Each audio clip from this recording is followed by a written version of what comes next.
Season 8 has been written quite a long time ago at this point, but we don't know if this leaked script is true or not. I will point out any sentence that might be out of the order, as I did in my previous video regarding the leaks for the final season. Anyways, if you don't want anything to be potentially spoiled, it's time for you to close this video. The episode starts with all living men that survived a huge battle at Winterfell in previous episode arriving in Greywater Watch. All of them make a stop to rest there and to discuss their strategy to feed the Night King for good. Inside Greywater Watch, Daenerys, Jon, Jaime, Bronn, Edmure, Tyrion, Sansa, Sam, Davos, Robin and Lord Royce discuss how they will organize themselves before splitting up. Jon proposes to evade the Night King's attack from the Eyrie since the fortress is very difficult to impregnate. Tyrion jokes that the Night King only needs 10 good men to impregnate it, but only Bronn gets the joke. Anyways, their plan is to set the remaining Lannister and Tully army to defend Riverrun together with Edmure, Tyrion, Jaime and Bronn. When the Eyrie gets attacked first, the Night King's army has to get lured into the Bloody Gate, and that's when the Lannister and Tully forces need to join the attack as well. Let me just remind you of one conversation between Peter Baelish and Sansa that occurred in the 4th season. While approaching the Bloody Gate of their way to the Eyrie, Sansa asked Littlefinger, "Is this the only way to the Eyrie?" Baelish told her the mountains are impassable. If you want to get to the Eyrie, you have to go through the Bloody Gate. It doesn't matter how large your army is. If you attack this gate, you do it on this road, 3 men abreast and get slaughtered like goats. Littlefinger also added, "Know your strengths, use them wisely and 1 man can be worth 10,000. At first glance, this would seem to make the numbers in the Night King's army count for nothing. Baelish is right. The only way to the Eyrie is go through the Bloody Gate because the mountains are impassable for any army, no matter how large it is, but is it impassable for the army of the dead? While the mountains would claim pretty much most of any army before it would manage to cross them, and even those who would manage to survive would have lower battle performance due to exhaustion, the Night King's army on the other hand would have no problem crossing those mountains. The army of the dead does not need food and water, nor can get tired. With this being said, I don't see any reason why would the Night King's army go through the Bloody Gate to reach the Eyrie, and therefore this part of the script is either fake or just another Tyrion's plan that will not go very well.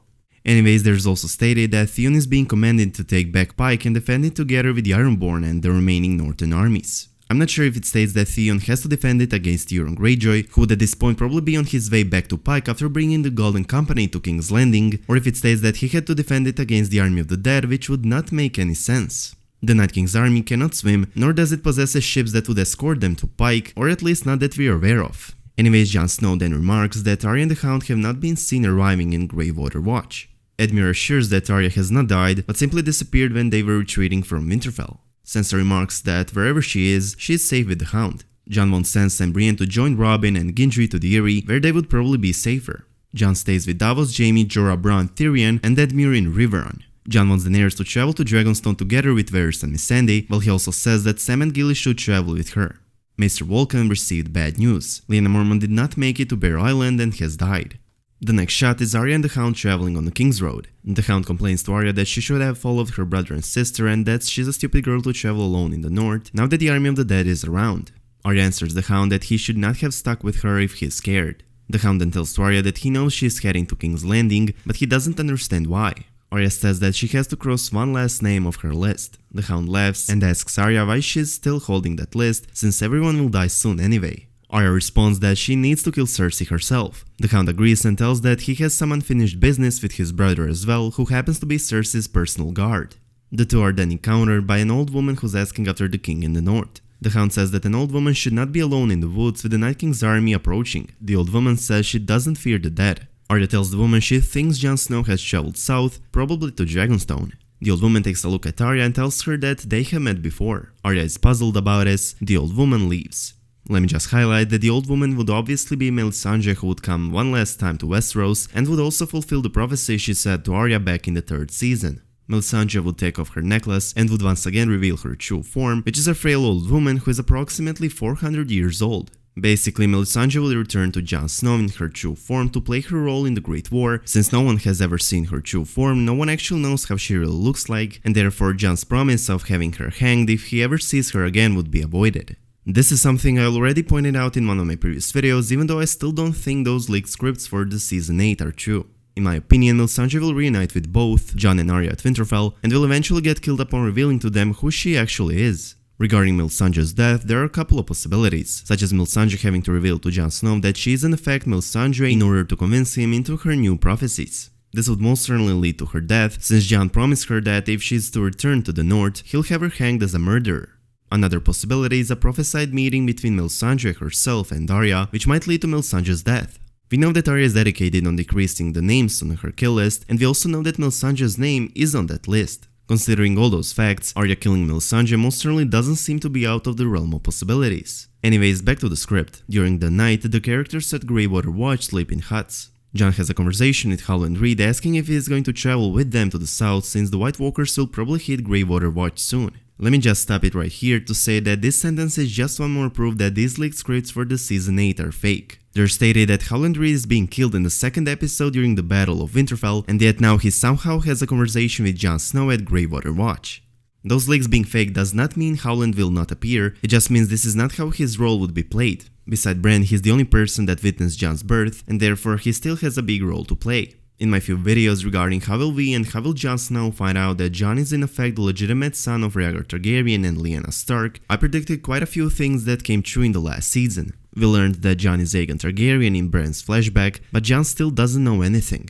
Back then I said that Jon will learn the truth in the final season, which is when Howland Reed would appear, and not only that he would confirm it, but there's also a possibility that he would prove it with some object related to his true parentage. Anyways, let's just skip this whole conversation between Howland and Jon to see if there's any part of leaked script that actually makes sense. It says Qyburn visits Cersei and informs her that Winterfell has been attacked and that Daenerys and Jon have lost a great deal of their armies. Cersei smiles. Qyburn also tells that the Lannister army has apparently joined the battle at Winterfell. Cersei asks if Jaime has survived, but Qyburn tells he doesn't know. Cersei adds that he shouldn't have. After that, Euron arrives back in King's Landing. He comes to tell Cersei that the Golden Company successfully took Storm's End and that the army is gathered right there. He tells Cersei that it's time for him to finally receive his reward, and Cersei agrees. It's still night in Greywater Watch and the characters stay there until morning. Jon and Daenerys sleep together in a hut. Daenerys finally tells Jon that she's pregnant with his child. Jon is surprised and expresses his happiness towards Daenerys. He jokes that this is the only good thing that happened to them at the moment. He also wonders about their child's health since they're family. Daenerys comforts Jon that Targaryens have been inbreeding for years and she is perfectly healthy. Daenerys thinks she's having a son again and asks Jon what he would name their son. Jon thinks he should be named after the greatest person he knew in his life, the one that saved his life, his uncle Ned. He wants his son to be named Eddard Targaryen. Daenerys repeats the name and smiles. She says she likes it very much. The two start to kiss in their hut. Jaime visits Brienne's hut as well. Brienne grieves over Podrick's death, telling him that Podrick was the last person to deserve to die like that. Jaime agrees, telling Brienne that he was a good lad and he was lucky to have been around Brienne all that time. The Hound and Arya make a fire during the night. The Hound asks how she managed to cross off almost every name on her list, but before Arya can respond on that question, she tells the Hound to shut up. She hears some strange noises. Not much later, a group of Whites attack Arya and the Hound. The two begin to fight the Whites, but more Whites come since they are attracted to the noise. It's then when Nymeria and a much larger pack of wolves come in between and kill off a huge amount of Whites. A lot of wolves die too. When most of the Whites are killed off, the Hound thinks they should flee as soon as they can before another group of Whites comes to kill them off. Arya notices that she has lost the needle during the fight, but the Hound insists that there is no time left to search for the sword and they should leave immediately. This time Arya manages to have Nymeria follow her and the Hound. I most definitely think that Nymeria will reappear in the time of the greatest need to save Arya's life, but it still doesn't make me think that those leaks are even partly accurate since there are so many inconsistencies, and to be honest, it sounds quite bad for the episodes that are going to be the most expensive episodes in the show.